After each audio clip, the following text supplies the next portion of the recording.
Estamos no programa Investigações sobre o Viver da TV Suprem. O tema é o humor e seus aspectos espirituais.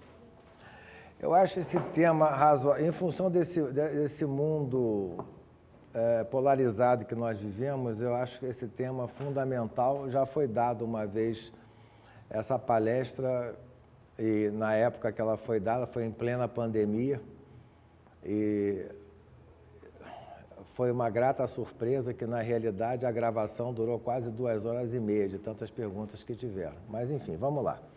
Então, aqui está, esse é o meu nome, e eu começo com isso. Né? Se a vida deve ter senso, que seja o senso de humor. O que é essa escultura? Essa escultura é de um arhat. Arhat é um iluminado, um desperto budista, basicamente, não só do Zen budismo, mas o Zen budismo pega muito pesado nisso. Então, você observa que ele está sorrindo. Tá?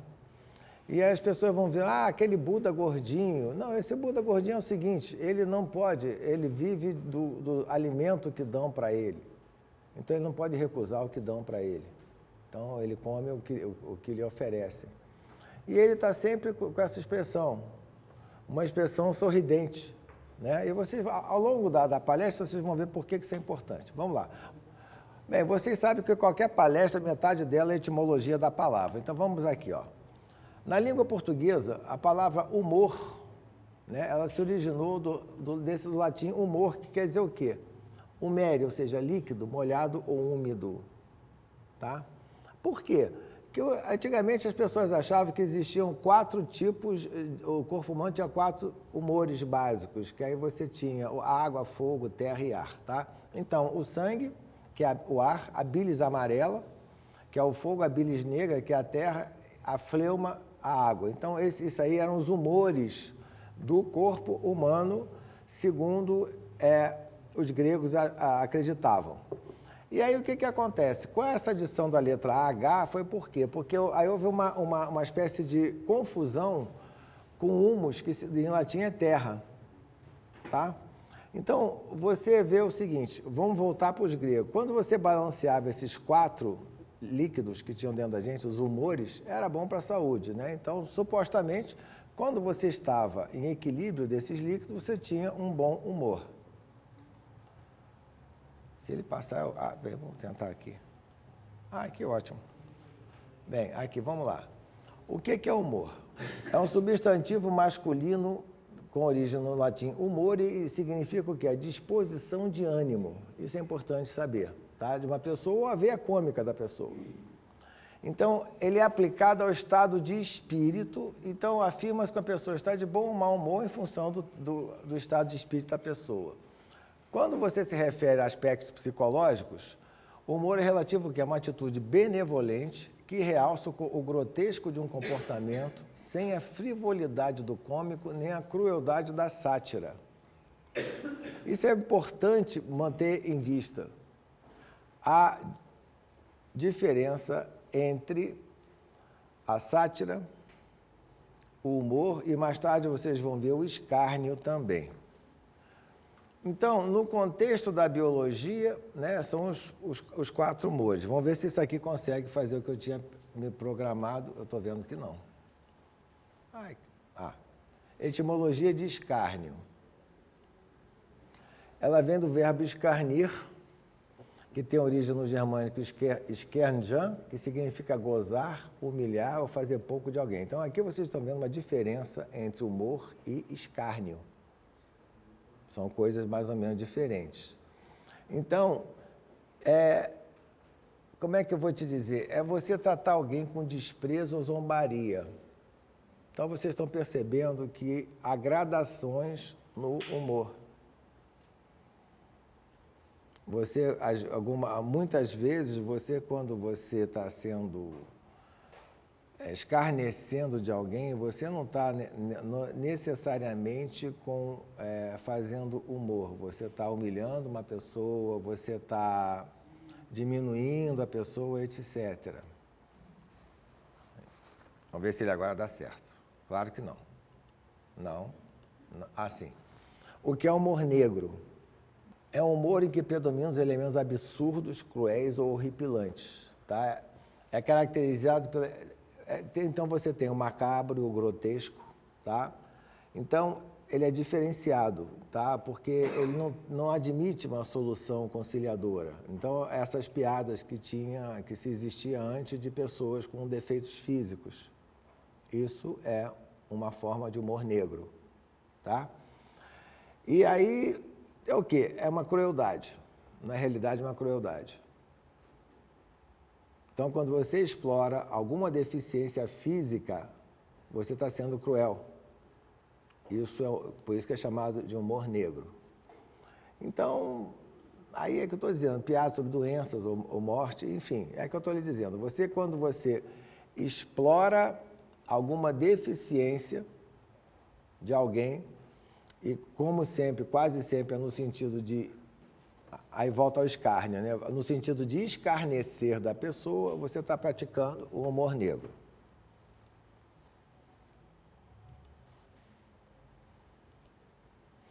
Agora vamos para o riso. Quando sorrimos, movimentamos 12 músculos da face. Nas gargalhadas, usamos 24. E ao conversar e sorrir ao mesmo tempo, 84 músculos são utilizados. Então, além de proporcionar bem-estar, esses movimentos retardam o aparecimento da ruga de expressão, né? Pois tonificam a musculatura facial, retardando os efeitos do envelhecimento. Então, vocês podem observar que quase sempre uma pessoa que é ranzinza, ele tem mais rugas. Está entendendo? Isso é o que, de modo geral, eu estou querendo falar com isso, que isso é coisa que todos nós podemos constatar. O que acontece com o seu corpo quando você ri? Aumenta a oxigenação. Então, em repouso, o coração tende a bater em média 70 vezes por minuto. Então, quando rimos, chega a 120. Então, com o aumento desses batimentos, há maior fluxo sanguíneo pelo corpo, gerando maior oxigenação dos tecidos. Então, tem efeito anti-inflamatório, pois pode reduzir a inflamação e aliviar a dor em condições artríticas. Por isso que quando a pessoa tem, às vezes, artrose aqui, etc., ele recomenda as pessoas bater palmas, então, porque por conta disso, né? Então, fazer algum movimento com a mão. Então, a absorção de oxigênio pelos pulmões, ele aumenta também. Então, ao rirmos, inalamos mais ar e a expiração fica mais forte. Então, a maior ventilação pulmonar e você vai eliminando o excesso de dióxido de carbono, tá? Então, quer dizer, os pulmões vão ficando mais limpos. Então, eu só estou mostrando as vantagens de rir. E também de... Vamos lá. E aí, o que acontece também? Há uma redução da tensão muscular depois do riso, melhora da digestão.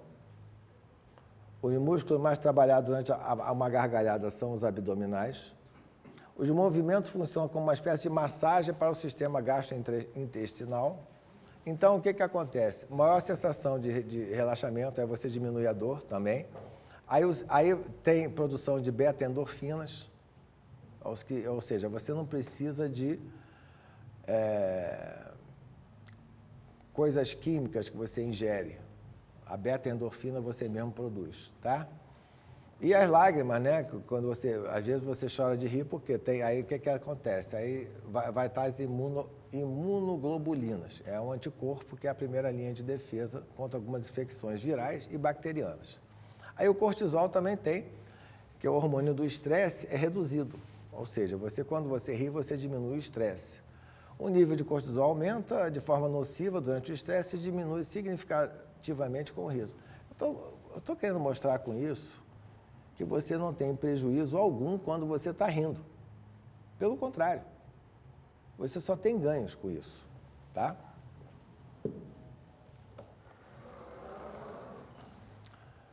Vamos aqui. Isso aqui é um exercício de paciência. Agora vamos para a psicologia do riso. O que é essa psicologia do riso? Vamos lá. Bom humor não é dar risada.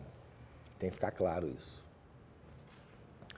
É um construto, quer dizer, uma construção de natureza multidimensional que é relacionado com a qualidade de vida. Então, entendo o seguinte, eu comecei mostrando a parte fisiológica do riso, agora estou chegando ao bom humor. O que é a psicologia? Você ter bom humor, que remete àquela estátua do início da minha apresentação, daquele arhat.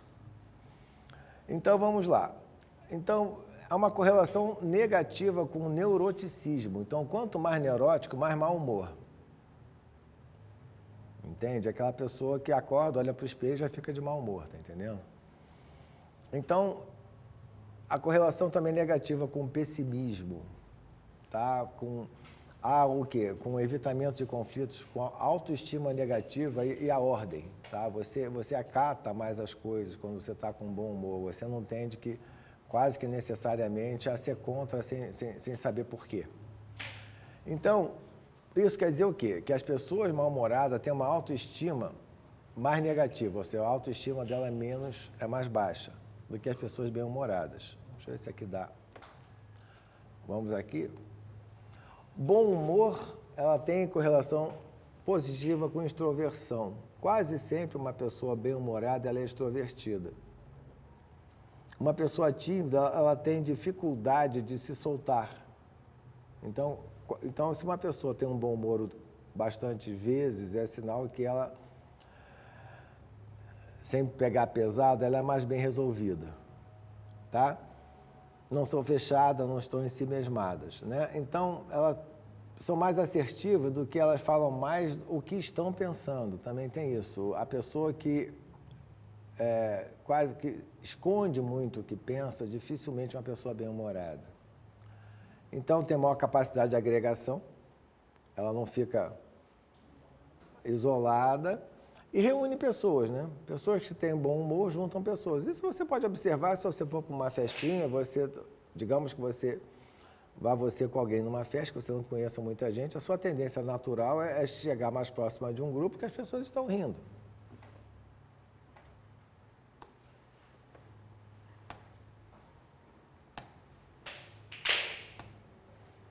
Bem, então elas estão sempre agregando, juntando.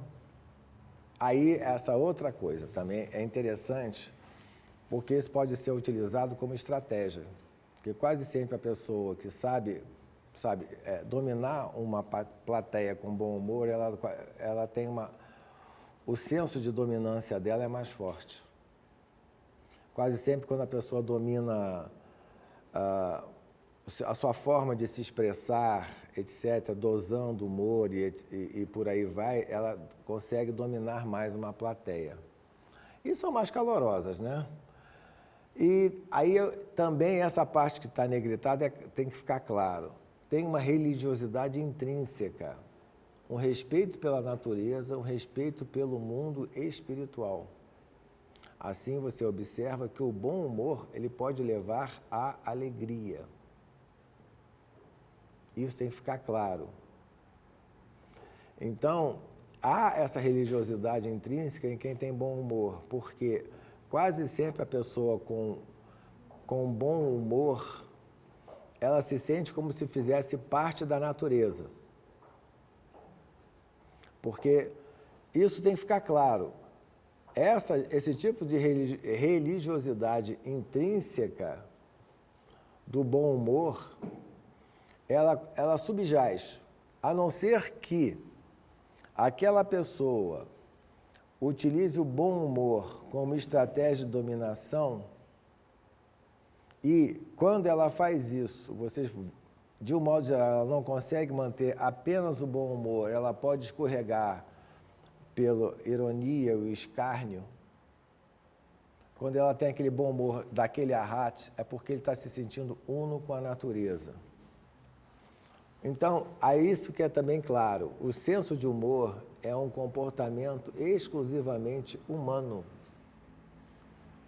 Você não vê os animais rirem, pelo menos, bem, enfim, aí, até onde nós sabemos a neurofisiologia dos animais, eles não riem. Porque hoje em dia já tem pesquisas mostrando que as baleias se comunicam, os golfinhos também, mas não existe, ninguém conseguiu decifrar. Primeiro, não conseguiu decifrar. Então, você não pode afirmar, em função atual estado das artes, nós podemos afirmar que eles não têm senso de humor.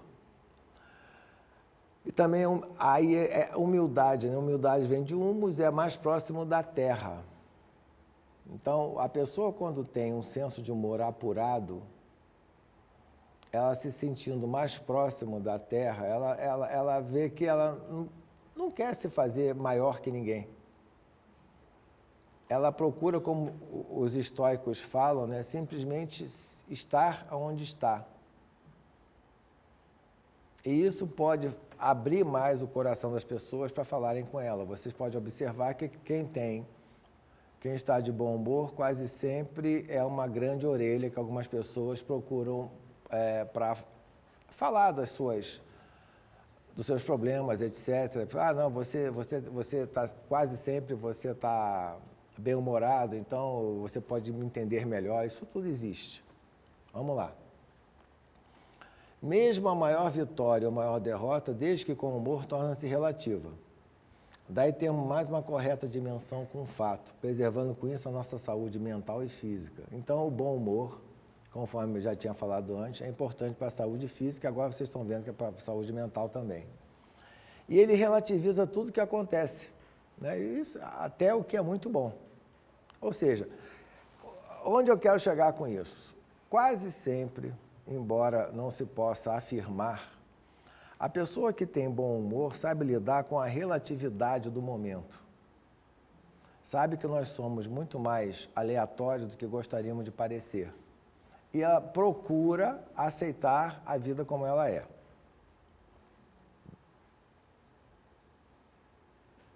Agora foi só 5. Então, ele cura a humilhação. Se você conseguir rir de você mesmo, a coisa é muito importante. E outra coisa, pessoas mentalmente perturbadas não têm senso de humor. Volto a dizer, não confundam senso de humor com ironia. Pessoas mentalmente perturbadas quase sempre têm uma ironia, a mais das vezes, grotesca. Mas aquilo ali é uma forma de defesa. Tá? E elas trabalham com o quê? Exigências inúteis, vaidades feridas, ressentimentos e raiva há anos curtidos. Então essas pessoas têm a tendência a escarnecer do outro. Porque, no fundo, ela se sente frágil. A verdade é essa. Então, isso é uma frase minha. Eu nunca vi uma pessoa neurótica com bom senso de humor. Não tem mesmo. Eu trabalhei com pessoas que eram eram mentalmente desequilibradas e não tinham senso de humor nenhum. Então, ela pode fazer piada, pode ser sarcástica, irônica, mas não tem senso de humor. Por quê? O senso de humor refere-se à capacidade de você rir de você mesmo. Se você não tem capacidade de rir de você mesmo, esquece. Porque você vê isso, você é um ser falho, você é um ser, em princípio, em construção, né? Que, conforme a maioria das pessoas sabem, aqui tem muitos iniciados, eu quero ver um terminado, eu nunca vi nenhum. Isso quer dizer que nós somos pessoas em construção. Pessoas em construção, por definição, erram, por definição, tropeçam. E se você tropeçar, cair e não rir de você mesmo, você não está conseguindo aprender lição nenhuma. 1, 2, 3, 4, 5. 5. Então, quando você consegue rir de você mesmo, você está curado, conforme eu falei antes. Aí, você dá risada dos seus ressentimentos e feridas. Porque quando você faz isso, você está no caminho da cura. Está entendendo? Porque você ficar apontando para o outro, sabe, é absurdo. Porque quando eu estou apontando aqui, tem um dedo apontando para frente e 3 apontando para mim mesmo. Entende? Então, sabe, você tem que relativizar isso. Eu costumo dizer, essa é uma frase minha, eu não costumo levar a sério quem se leva a sério. Porque quando a pessoa se leva muito a sério, de um modo geral, está escondendo alguma coisa. 1, 2, 2. Pô, legal. Agora vamos ver, mau humor e os complexos. Então, o mau humor, conforme eu falei antes, é relacionado com complexo, né? É impossível você ser mal-humorado se está sob as garras de um complexo. Você ser bem-humorado, quando você tem um complexo muito forte em você. Como Jung disse, nós não temos complexo, complexo que tem a gente. Isso também tem que ficar claro, tá? E se existe um conteúdo emocional inconsciente que está me atingindo naquele momento, então o que acontece? Eu tenho esse conteúdo inconsciente está me atingindo, eu sou aprisionado a um mau humor que quase sempre é insuportável. Você observa quando as pessoas estão intrinsecamente mal-humoradas, quase sempre são presas de algum tipo de complexo ou de trauma da pessoa que a pessoa não consegue resolver. E a pessoa não conseguindo resolver, literalmente a pessoa não se suporta, se ela tiver um mínimo de discernimento, né? E aí, isso bloqueia até um caminho para a espiritualidade. Entende? Aquelas pessoas muito, sabe, acaba virando, quando a pessoa se acha assim, sabe, eu costumo dizer o 31 de fevereiro, né, que ele não existe, a pessoa acaba se tornando prisioneira daquela máscara que ela põe. E você não consegue tirar aquela máscara e te dar aquele mau humor, que você é aquilo. Não, normalmente não, tá? Então, o que é o complexo? É composto por um núcleo doloroso, conflitivo, ao redor do qual você vai agregando vivências, sentimentos, ideias, sensações, tudo altamente carregado com emoção. Ou seja, em termos teosóficos, você está direto no Kamamana, você está direto no mental inferior, você não consegue se livrar daquilo, tá? E as sensações te tomam, você é preso das sensações. E quase sempre, quando você é preso dessas sensações, você não consegue se livrar delas. Ou seja, onde eu quero chegar com isso? Quando você consegue efetivamente e naturalmente rir de você mesmo, já está no caminho de cura, né? Como é que a gente pode ser feliz? Vamos ver se ele responde aqui. 2, 3, 4, 5, 6. 6. Dessa vez foi 6. O mau humor tem a ver basicamente com intolerância, isso tem que ficar claro.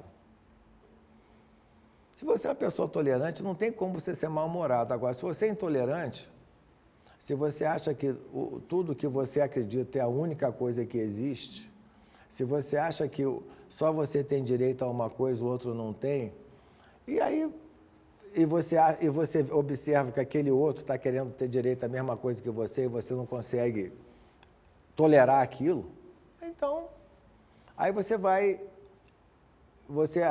dá uma relação de executivos, né? O ambiente empresarial é lobo comendo lobo. Dependendo do ambiente empresarial, a competição entre eles é tão grande que eu costumo dizer também em tom de brincadeira que o mais bonzinho matou a mãe para entrar no baile dos órfãos. E para que isso? Então, dá um ambiente tóxico de trabalho, um escondendo a coisa do outro, sabe? Um querendo passar o outro para trás. E, infelizmente, isso é o que a gente observa em muitas empresas. Que eles colocam... Aí, por que isso? Aí é aquela coisa do Maquiavel, né? De dividir para governar, né? Enfim. E aí, o que acontece? Aí deixa aqui bem claro, o mau humor guarda relação com frustração e rejeição. É o que nos deixa sempre mal-humorado. Você se sente frustrado por alguma coisa que você queria, não conseguiu, de não ser aceito pelo grupo, seja ele qual for. Então, e se isso tocar um complexo de inferioridade seu, aí nem se fala. Entende? Porque às vezes você está ali por coisas da infância, por exemplo, tu é rejeitado, aí tu te lembra de alguma coisa, é um gatilho para outras e por aí vai. Então, e aí também o que tem a ver com o sentimento de impotência, né? Que você quer fazer alguma coisa e não consegue, aí você fica mal-humorado. Então, como é que você vai dar risada de você mesmo numa situação dessa? É difícil. Estou querendo lhe dizer com isso que você ter bom humor não é uma coisa assim, é uma coisa que você vai também construindo. O senso de humor, agora vamos para o senso de humor.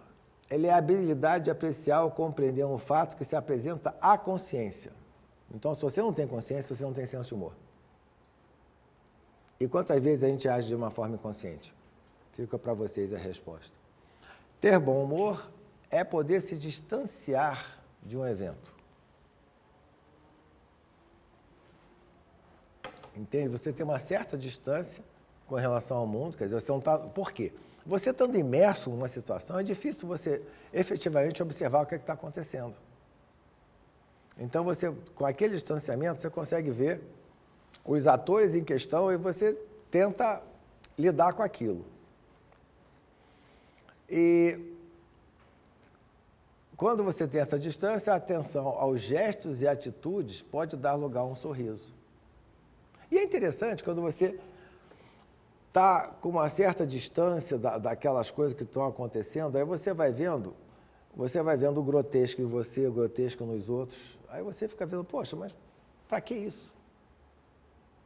Né? Enfim, vamos lá. Legal. Ele aumenta a capacidade de frustração e lidar com conflitos, o senso de humor. Isso é interessante. Porque tem conflitos que não tem jeito. Determinadas situações, aquilo é algo dado, é algo que você não escolheu. Então, em alguns conflitos você não precisa necessariamente chegar às vias de fato. Aí vocês estão vendo aqui, briga de trânsito, as pessoas estão cada vez se odiando mais. Eu já cansei de desarmar pessoas que, quando às vezes no trânsito estão querendo me fechar, ou coisa que vale e vem, eu dou um sorriso, eu jogo um beijinho. Aí desarma a pessoa. Para que aquilo? Então, ele aumenta a tolerância frente às falhas dos outros, dos familiares e colegas de trabalho, quando você tem senso de humor. Que é o seguinte, você não tem que exigir tanto do outro, exige de você. Você não sabe o que está acontecendo com aquele outro. Entende? Então, você tem uma capacidade de trabalhar em grupo em posição de liderança. Porque você tem que relativizar erros, você tem que reforçar os acertos da pessoa. Todos nós precisamos ser validados. E se você não tem capacidade de ver alguma semente boa no outro, quase sempre você não tem senso de humor. Então, aí, se você for também tomado por um complexo, pode esquecer, né? 1, 2, 3. Ele nasce do senso de proporção, o senso de humor. Aí você vê poetas, escritores, quase sempre eles têm um humor sutil, está entendendo? Aí vocês observam aquela famosa foto do Einstein com a língua para fora. Eu não sei se vocês sabem a origem dessa foto. Foi quando eles disseram que tinha que fazer cartas ao presidente da República para parar com a corrida atômica. Aí ele falou, então, se for para isso, por favor, vocês passem o selo na minha língua, que eu quero ajudar isso. Então, por isso que ele botou a língua para fora. Ele não estava jogando a língua para ninguém. Entende? Mas aí você perceber aí o humor dele. Usem a minha língua para molhar o selo, para mandar as cartas para pedir, para parar a corrida atômica. Então, através do senso de humor dele, primeiro foi uma foto que ficou icônica, mas aquilo ali, quem não conhece, acha que ele está mostrando a língua para alguém. Não, não está. Ele está se colocando humildemente a serviço de uma causa maior que ele. E bem, enfim. E agora, quando você tem senso de humor, você sabe rir diante de um erro, né? Mesmo quando catastrófico.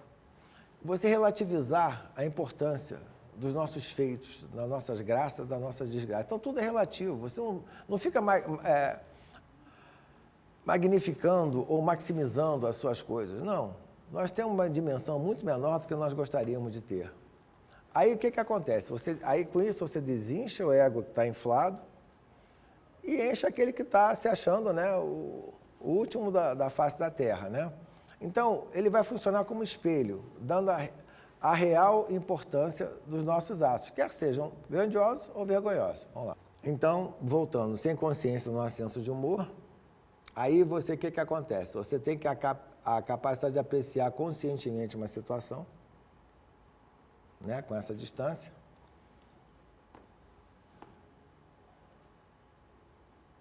E aí, o que acontece também? Quando você tem senso de humor, quase sempre você aumenta a sua tolerância em relação às falhas dos outros, principalmente os familiares e colegas de trabalho. Aí cabe uma explicação. Qualquer relação que você não escolhe é, por definição, uma relação kármica. Você não escolhe nem seus colegas de trabalho, nem seus familiares. O que isso quer dizer em primeira análise, né? Em última análise? Nós não temos amigos nem inimigos, nós temos o quê? Instrutores. Isso quer dizer que pessoas às quais você é quase que obrigado a se relacionar, quer queira, quer não queira, é ali que é a fonte de maior aprendizado que deveria de ter, tá? Então você, sabendo que isso existe, se você tiver um senso de humor, você vai pegar isso de uma forma mais leve, tá? Então, se você for tomado por um complexo, pode esquecer também, que aí pode ser também que você veja refletido ou no colega de trabalho ou no familiar uma coisa que você tinha que ter resolvido há mais tempo. Aí é que está. Essa aí é a parte que a gente tenta falar. Como é que você vai desenvolver isso? Você tem que reformular suas metas. Como é que você vai desenvolver o humor, o senso de humor, né? O bom humor. Então, quando as coisas não dão certo, você, através do humor, você consegue encarar aquela coisa de uma forma mais tranquila para você, mais fácil para você. Então, através do senso de humor, você consegue se recuperar mais facilmente. Eu vou dar um exemplo claro. Eu sou economista, dado que ninguém é perfeito. Eu sou obrigado a lidar com planilha de Excel. Qual é a vantagem da planilha do Excel? Para você ver que é uma besta, demora frações de segundos. Se você não acerta a fórmula, pode esquecer. É o quê? Planilha de Excel. Sim. Então, para você ver que é uma besta, demora frações de segundos. Está entendendo? Então, você tem que aprender a lidar aquilo com leveza. Enquanto você ficar brigando com a máquina, não vai acontecer nada. Aí tu vai ver que sempre é uma deficiência sua. Você, pô, legal, então, podia ter pensado melhor. Aí você ri de você mesmo. Senão você vai ficar batendo ali o tempo todo, né? Então, você vai reorientar com maior eficácia os objetivos. E aí acontece, quando as pessoas são, aspas, poderosas, que falsos profetas, vão ficar aprisionados num tipo de falsa grandiosidade. Vocês veem isso em muitos determinados influenciadores que eles se acham o 31 de fevereiro, né? E todos os ídolos, nós sabemos, têm os pés de barro, né? Presunçosos, levam tudo extremamente a sério, inclusive a sua própria importância. Esse é um erro fundamental. Uma vez eu falei para uma determinada amiga minha, ela era muito bonita. Eu falei para ela, menina, você sabe, você se tocou que todo mundo consegue viver sem você? Sabe, por mais que você seja grandiosa em uma coisa, ou em beleza, ou o que quer que seja, quando você morrer, alguns podem achar ruim, sofrer um pouquinho, mas vão continuar sobrevivendo sem você. Você só tem importância para você mesmo. O dia que isso ficar claro para a maioria de nós, a gente vai ser mais leve. A gente se dá uma importância que, de modo geral, nós não temos. E isso o senso de humor ajuda, tá? Então, você aceita seus erros, se você tem senso de humor, sem deixar de assumir responsabilidade por eles. Oh, tá legal, eu fiz, mas tem que aprender a lidar com isso, né? Então, isso quer dizer o quê? Que a gente tem que rir dos nossos próprios erros.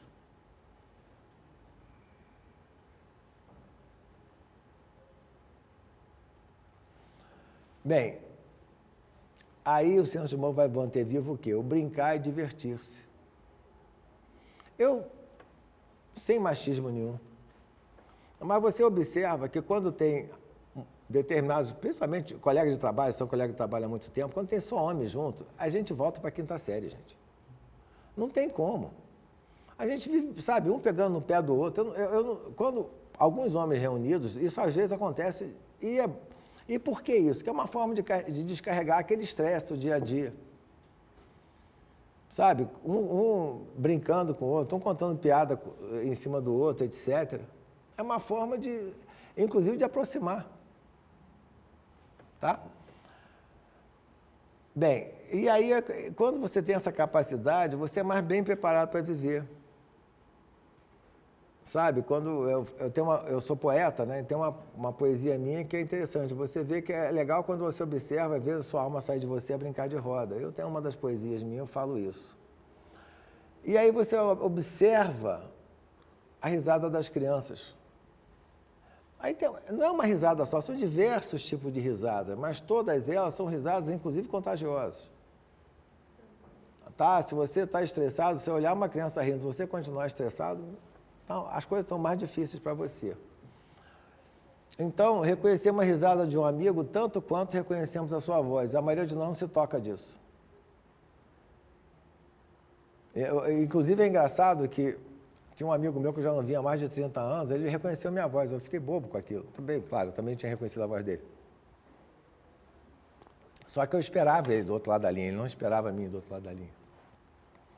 Então, quando você modula a risada, é uma forma de você expressar diferentes sentimentos, né? Então, o riso também é um fator de comunicação. Ele abre portas. Então, ele é o quê? É uma dimensão social, o bom humor. Nos livros do medo de ataque, aumenta a tolerância, conforme eu falei antes. O intolerante dificilmente tem bom humor. Então, você cria novas soluções, você modifica o ambiente, influencia mais as pessoas. E aí você tem a experiência de ser capaz, você junta, aí é uma forma melhor de você construir as coisas com os outros. Está entendendo? Que tem determinadas coisas, a maioria de nós aqui já deve ter participado de algum ambiente de trabalho, que quando juntam pessoas que não se conhecem em grupo de trabalho. E a situação inicial é tensa, está entendendo? Aos poucos, um tenta se impor ao outro e tal, e dificilmente, se alguém ali não tem senso de humor, a solução não vai ser uma solução legal. Inclusive, tem aquela piada que fala que um camelo é um cavalo feito por um grupo de trabalho. Cada um quis impor uma solução, cada um quis fazer isso, quis aquilo outro, está entendendo? Então, se alguém tem senso de humor, alguém começa, não, gente, vamos ver mais isso aqui. Ah, legal, mas, porra, vamos... Tá entendendo? Aí você consegue, como é que eu vou te dizer? Você consegue aparar arestas, o termo exato é esse, tá? Então, você consegue espalhar essa alegria, né? Que aí é o seguinte, o benefício é que você compartilha a alegria. Você se alegre sozinho, quase sempre acham que você é meio doido, mas enfim. Então, quando você ri em situações imprevistas, quase sempre você quebra aquela tensão do local, tá entendendo? E aí, quando alguém consegue, se acha uma coisa extremamente majestosa e não sei o que lá, você mostra que aquilo é uma bobagem, tá? E essa é uma das lições do brincar, a capacidade de transformar as coisas. O brincar, o bom humor também tem a ver com esperança. Aqui, bem, gente, os humoristas são os melhores críticos que existem. Eu vou dar um exemplo claro. Charlie Chaplin. Quem aqui fez introdução à administração sabe que é aquela história de Taylor e Fayol, de tempos e movimentos, né? Ele foi o melhor crítico que já existiu dessa coisa de tempos e movimento no filme Tempos Modernos. Gente, ali é uma coisa maravilhosa, que ele expôs ali desculpe o palavrão, a maquinização do ser humano. Está entendendo? Então, ali ele expôs aquilo. E é sempre necessário que esteja alguém que fale que o rei está nu. É o caso do bobo da corte. Eu sou jovem há mais tempo que a maioria de vocês, eu sou da época do jornal O Pasquim. E teve uma charge que eu nunca esqueci. Um bobo da corte e o guarda, lá o torturador, torcendo o braço dele, aí um cara descendo a masmorra, né, ele estava lá, e assim, pode soltar o bobo, o rei entendeu a piada. Está entendendo? Porque alguém com senso de humor mostra o grotesco da situação. E os senhores medievais tinham que isso aí ela vem do Império Romano, que quando aqueles generais romanos que viravam imperadores, eles desfilavam por Roma para mostrar a glória dele, tinha ali um escravo do lado dizendo sempre no ouvido dele, lembra-te que tu és mortal. Isso é importante. Bem, então o que acontece? A alegria e o bom humor são sentimentos de expansão e estão profundamente associados à necessidade de compartilhar ou ao sentimento de compaixão.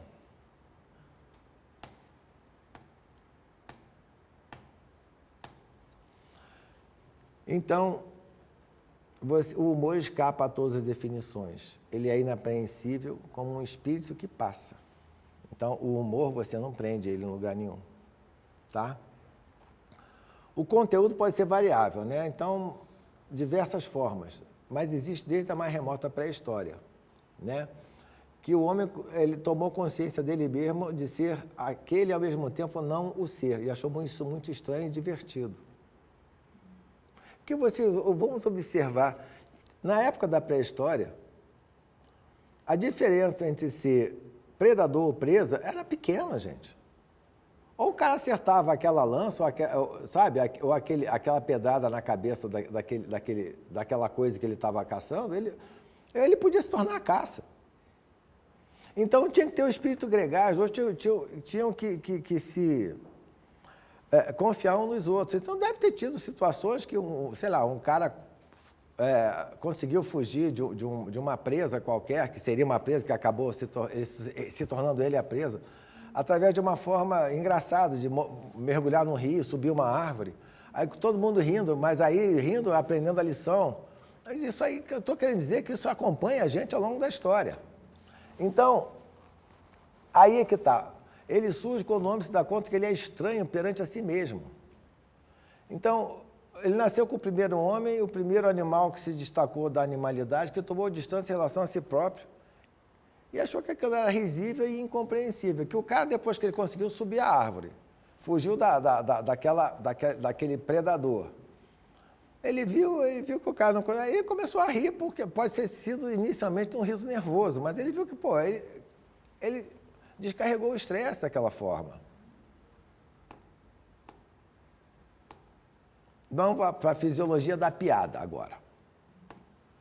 Entender uma piada depende de 2 momentos. A rede neural precisa estar muito bem conectada e a piada, para provocar algum efeito, precisa quebrar a lógica. Ou seja, a piada é um corte de um raciocínio lógico. É um inesperado. Tá? Quebrar uma matriz de pensamento. O que nós hoje sabemos é que quando alguém está contando uma piada, se forma um foco no lobo frontal, isso pode ser acompanhado através de ressonância magnética. Ou seja, eu não estou aqui inventando nada. À medida que a piada vai sendo contada, o foco vai se estendendo para o lobo parietal, depois passa pelo sistema límbico, né? Portanto, pelo centro das emoções, sobretudo a amígdala, que é aqui em cima. Só então o efeito do riso será provocado quando nós entendemos a piada, mas ela precisa quebrar a lógica.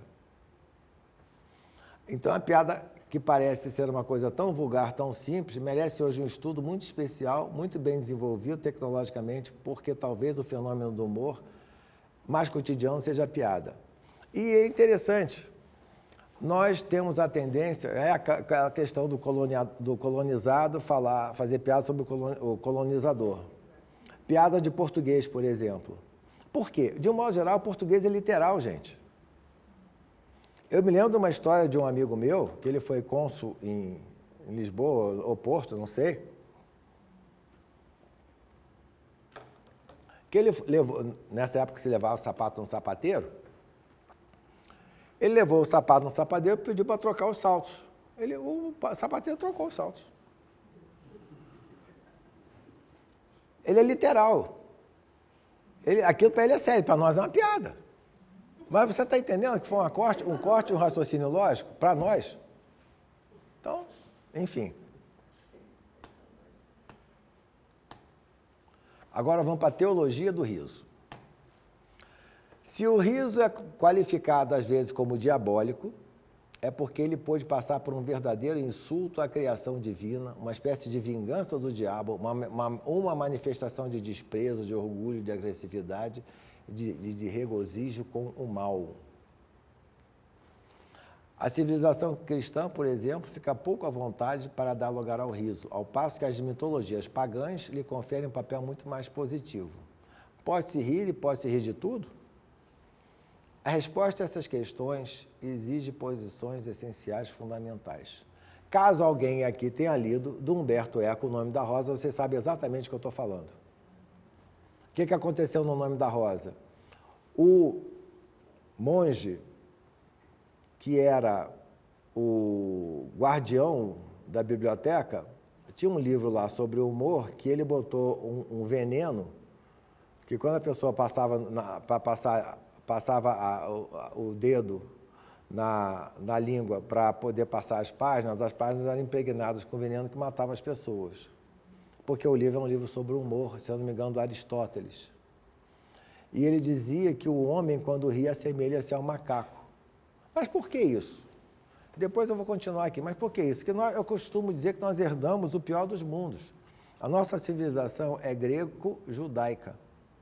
Nós herdamos o senso de crítica dos gregos com complexo de culpa dos judeus.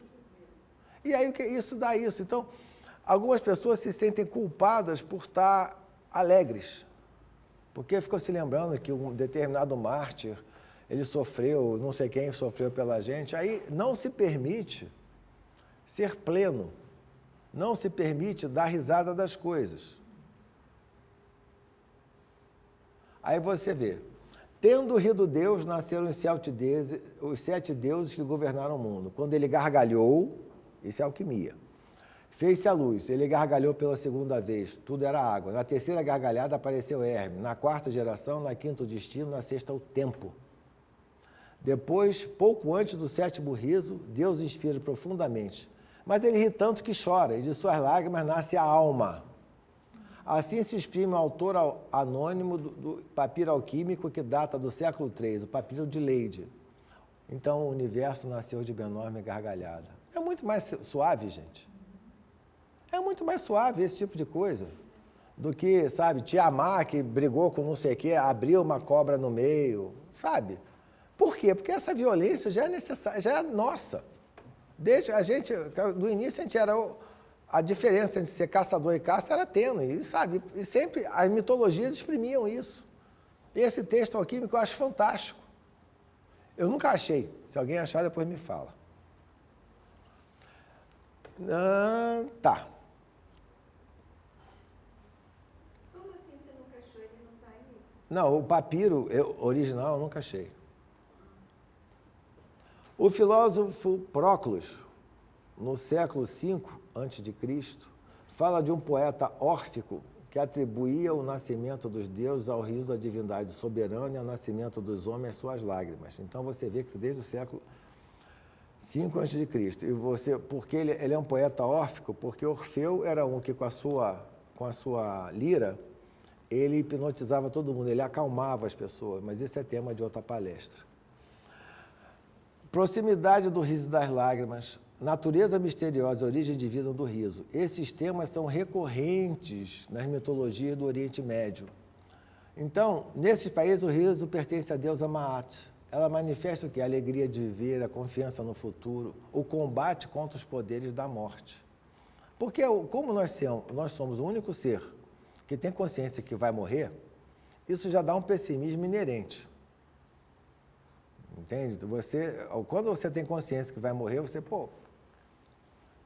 vale a pena fazer isso? Não vale a pena fazer aquilo? Essa consciência que vai morrer pode congelar uma pessoa, tá? O riso dos mitos gregos só é verdadeiramente alegre para os deuses. Porque os deuses eram imortais. Isso é uma questão meio óbvia.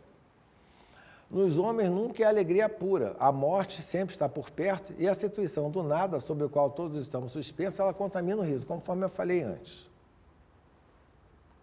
O riso de Dioniso. Dioniso quer dizer o 2 vezes nascido, tá, gente? Este Deus é perigoso, é ambíguo, é ambivalente, perturbador, misterioso e inquietante. Eu adoro ele, tá? Ele é um Deus risonho. Ele convida a gente a você aprofundar o que é esse riso grego, né? Então, ele embaralha sem cessar as fronteiras do ilusório e do real. Então, ou seja, quando você está... Por que isso? Porque nós temos, principalmente o brasileiro, né, que está na nossa bandeira, nós precisamos do cosmos, da ordem. Por isso que a nossa civilização é apolínea, é solar, é a ordem, é o cosmos. Mas o caos está sempre nele. O caos está aqui junto. Por isso que o Yin Yang ele fala muito mais do que qualquer outra coisa.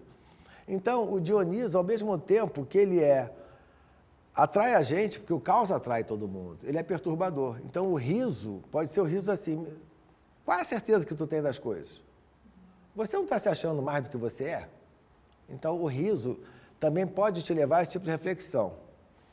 Então, é bem a face do Deus que nos sorri, enigmático e ambíguo. Então, você aí tem a tragédia grega, né, inaugura sobre a cena grega, que a tragédia grega é uma forma de catarse, mas também tem a comédia grega. Então, você tem o drama satírico, né? Ele vai utilizar o riso como instrumento de conhecimento, conforme eu tinha falado. Então, ele está atrás, o Dionísio está atrás do vinho, da embriaguez, da natureza selvagem, da possessão estática, quando alguma coisa te possui, você está em êxtase naquilo, da dança, da máscara, do disfarce, da iniciação mística. Vocês estão percebendo o que quer dizer isso? Como ele é um Deus inerentemente do caos, a risada dele faz você se introjetar. Você tem que entender a risada do Deus Dionísio como uma coisa que te joga para dentro. E dependendo do tipo de risada, as situações, quando para aquela situação toda cômica, você rindo, etc., se você começar a refletir em cima daquilo, quase sempre tem alguma lição para a gente aprender. Então, ele está no centro, aqui você vê, a festa termina por um comus, ou seja, uma saída extravagante de bandos de celebrantes embriagados que cantam, riem, interpelam os passantes. E da comódia que vem a comédia, e comodou eram os comediantes, né? Então, o que é o riso? É uma irrupção de forças irracionais. Pode ser isso também. Porque onde é que isso quer dizer? Nesse caso, uma reflexão sobre a tragédia. Mas o riso também pode ser aquele riso nervoso. Às vezes a pessoa está rindo de nervoso, ela está rindo que ela não consegue ter outro tipo de reação. Também é isso. Quando você está numa situação limite, você pode rir como uma espécie de quase que fuga daquela situação limite, ou então tentar diminuir a tensão. Então, aí eu estou falando sobre a Saturnália romana, porque aí seria o riso, mas mostrando o que é a Saturnália romana. Pegava um determinado escravo, ele virava, durante aquele período, uma espécie de imperador, só que ele era sacrificado no final matavam ele, executavam aquele ser. O que isso quer dizer? Que você teria um limite naquela sua celebração do caos. Que como a Saturnália era a inversão da coisa, a Saturnália é da Saturnália que veio o carnaval. Então, ele está querendo aí as forças do cosmos, mostrando o seguinte, ó, tu pode fazer, mas veja o que vai te acontecer depois. Tá? Isso aí, volto a dizer, por isso que a nossa civilização é apolínea, não é uma civilização dionisíaca. Aí vamos para o cristianismo. No início, Deus criou o céu e a terra, diz a Bíblia. Aí a pergunta, por amor ou tédio? Essa criação não tem nada de engraçado, e apenas os textos gnósticos imaginaram o riso divino da criação. O próprio Gênesis é muito solene, como convém a ocasião, como todo mundo sabe aqui. Eis Adão e Eva no paraíso terrestre. Do que eles poderiam rir? Eles são perfeitos, eternamente belos, eternamente jovens, eles se movimentam em um jardim de delícias onde tudo é harmonia. Estão nus, mas sem nenhuma vergonha. Nenhum defeito, nenhum desejo, nenhuma fealdade, nenhum mal. Então aí não tem lugar ao riso. No jardim do Éden, para que rir? É tudo perfeito. Então, nem sequer o riso de satisfação. A satisfação existe quando alguma carência é suprida. O paraíso terrestre é o quê? Você tem uma plenitude. Rir de quê? Né? O pecado original, então, é cometido. Aí tudo se desequilibra. E o riso aparece. O diabo é responsável por isso. Essa paternidade tem sérias consequências. O riso é ligado à imperfeição, então, dentro do monoteísmo, né? À corrupção, ao fato de que as criaturas sejam decaídas, então, porque não coincidiam com o seu modelo, com a sua essência ideal. Então, é esse ato entre a existência e a essência que provoca o riso. Essa defasagem permanente entre o que somos e o que deveríamos ser, tá? Então, o riso brota quando a gente vê esse buraco intransponível, aberto sobre o nada quando tomamos consciência dele. É a desforra do diabo, que revela ao homem que ele não é nada, que não deve seu ser a si mesmo, que é dependente, que não pode nada, é grotesco no universo grotesco. Então, aí, esse riso é um riso do grotesco. E aí, então você pode rir. Rir do outro, desse fantoche ridículo, nu, que tem um sexo, que peida e arrota, que defeca, que se fere, que cai, que se engana, que se prejudica, que se torna feio, que envelhece e morre. Um ser humano. Então, uma criatura decaída. Então, o riso, ele vai, segundo o cristianismo, ele vai se insinuar da decadência ao mesmo tempo consolo, uma conduta de compensação para escapar ao desespero e à angústia. Então, você tem que rir para não chorar.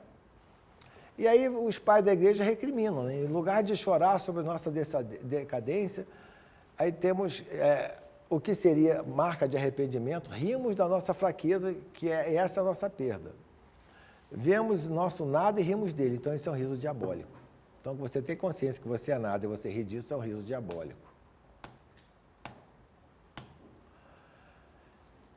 Paulo condena o riso nas suas epístolas, tá?